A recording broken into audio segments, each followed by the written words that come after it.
السلام عليكم ورحمة الله وبركاته. أعوذ بالله من الشيطان الرجيم. بسم الله الرحمن الرحيم. ألم تر كيف فعل ربك بأصحاب الفيل؟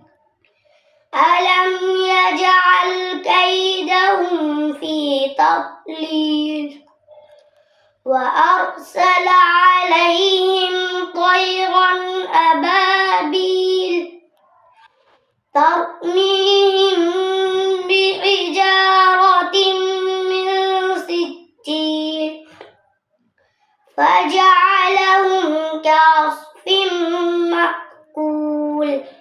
صدق